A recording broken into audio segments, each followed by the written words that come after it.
Episode 3. Persyaratan dari Hardan.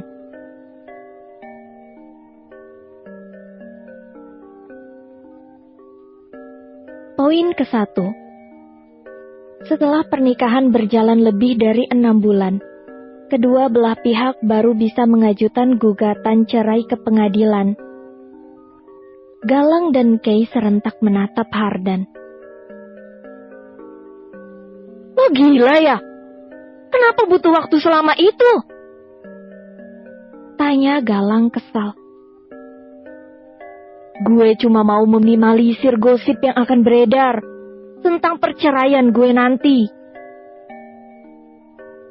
Jawabnya santai sambil mengangkat kedua bahunya.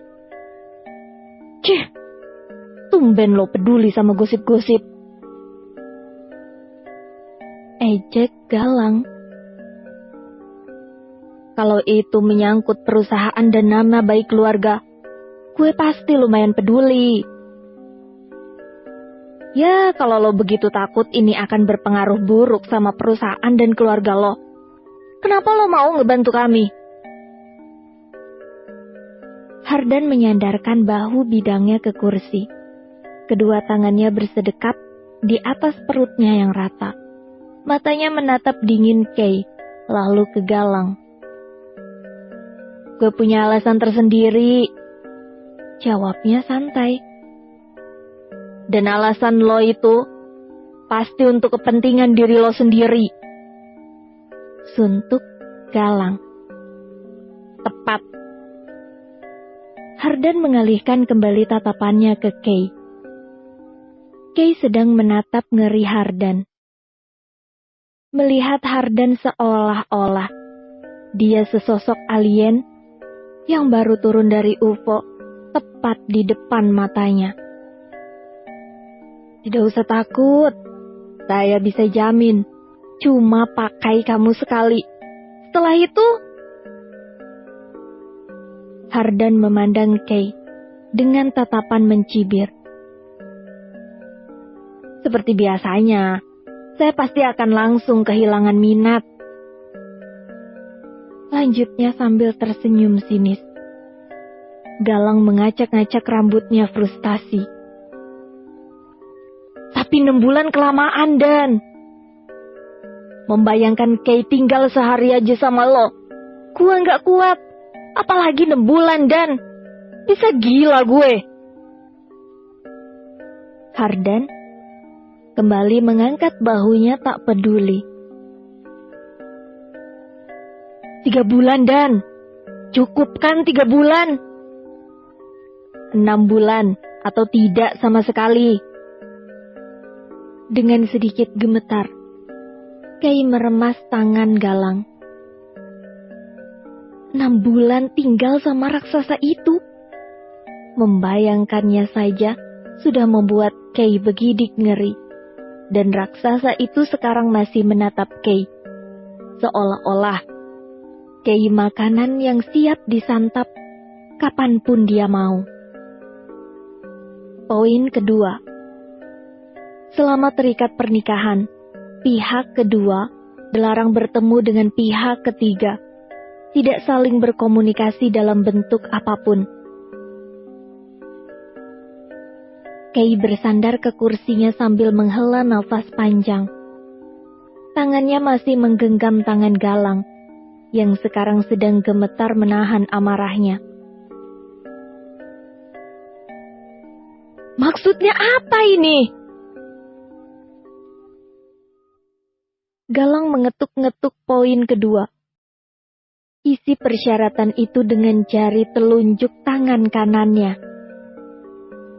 Gue cuma berjaga-jaga. Dia tidak berselingkuh selama terikat pernikahan sama gue. Dan mencegah dia hamil anak dari laki-laki lain. Lo lupa kalau dia mandul? Kay tercekak kaget mendengar perkataan Galang.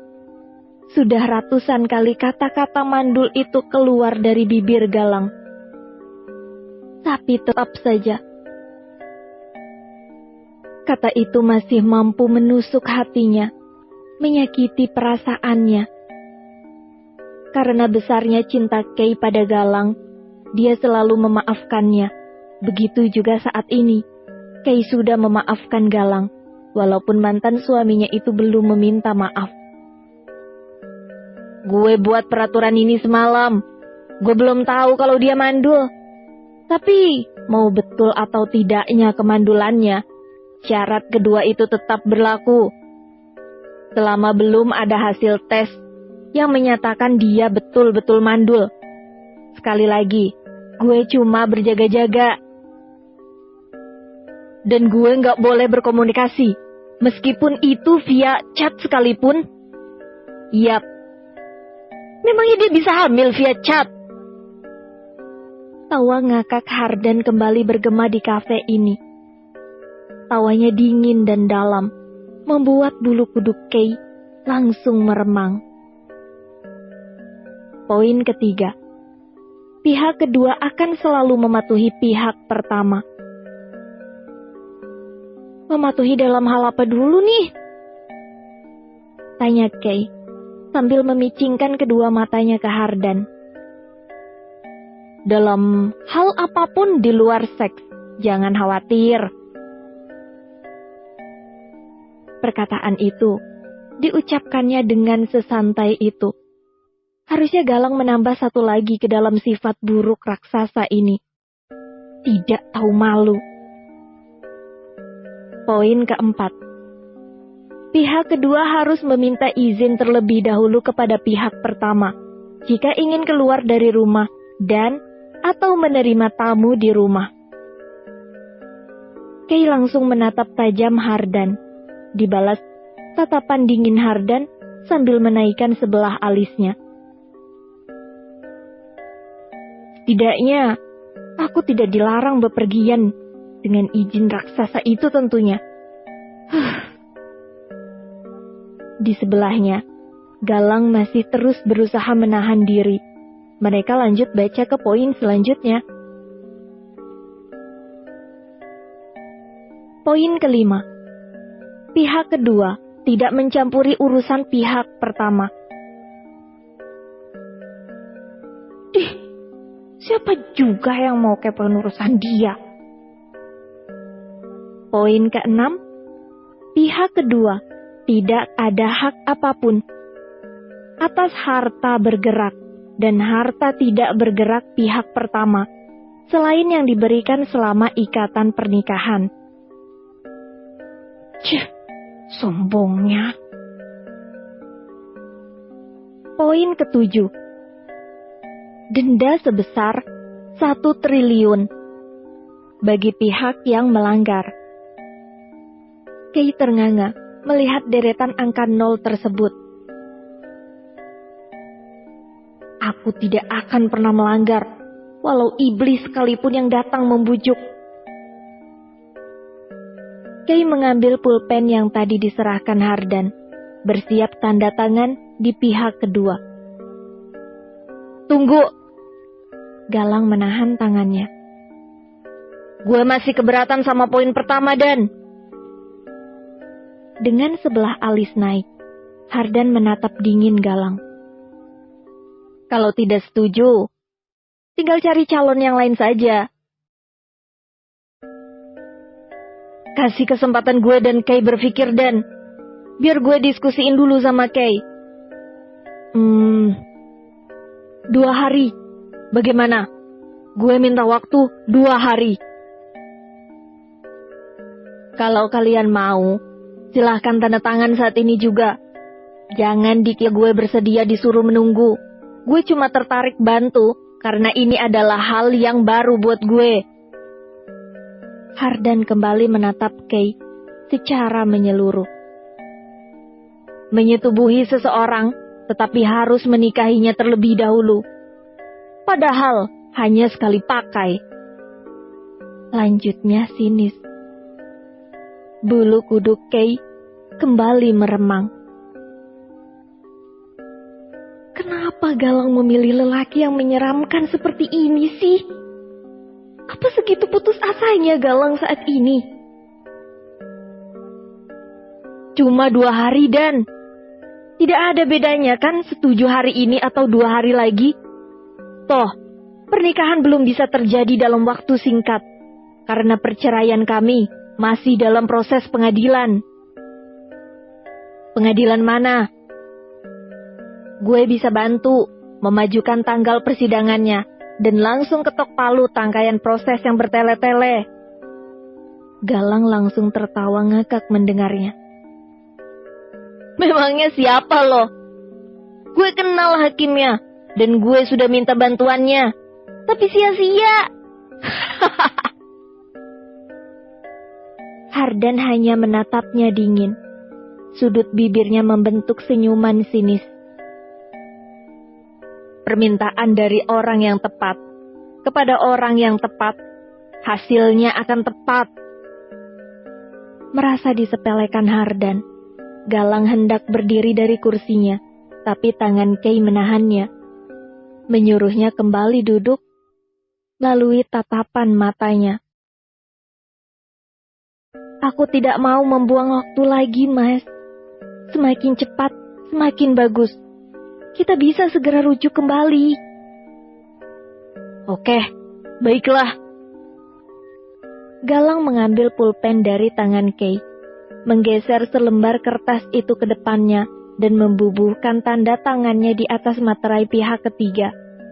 Menambah nama Galang Hardiata di bawahnya. Galang menggeser kertas itu ke depan Kay, beserta pulpen di atasnya. Sambil menghela nafas panjang, Kay mengisi tanda tangan di pihak kedua. Nama jelasnya ditulis di bawah tanda tangannya. Kailani Nasandra. Kay membalik kertas itu ke arah Hardan, dan Hardan langsung tanda tangan di pihak pertama, menulis nama jelasnya. Hardan Adi Pramana. Galang menatap tajam nama itu, lalu melihat Hardan dengan tatapan tidak percaya. Adi Pramana? Hardan Adi Pramana? Lo pendiri 5 perusahaan raksasa itu? Tanya Galang dengan suara bergetar. Sial, selama ini gue sudah bertindak tidak sopan di depannya.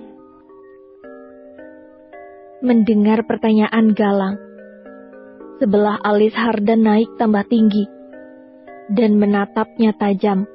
Galang langsung menundukkan kepalanya. Merasakan ada sesuatu yang tidak beres. Kay menjulurkan tangannya hendak mengambil surat perjanjian itu, berniat merobek dan membatalkan perjanjiannya. Tapi Hardan menahan tangan Kay dengan tangan kanannya, sambil menjentikan jari tangan kirinya. Sejurus kemudian, datang lagi pria yang menyerahkan kertas ini ke Hardan. Berdiri patuh di sebelah Hardan. Bawa surat ini dan minta Alex segera mengurus perceraian mereka secepatnya. Perintahnya. Dengan cepat. Kertas itu sudah pindah tangan ke pria tersebut. Setelah membungkuk hormat, dia berlalu pergi. Hardan kembali menatap dingin Galang yang masih tertunduk. Dan Kay, calon istrinya, yang sekarang sedang menatap cemberut ke arahnya. Sampai di sini dulu episode kali ini. Sampai jumpa lagi di episode yang selanjutnya. Bye-bye.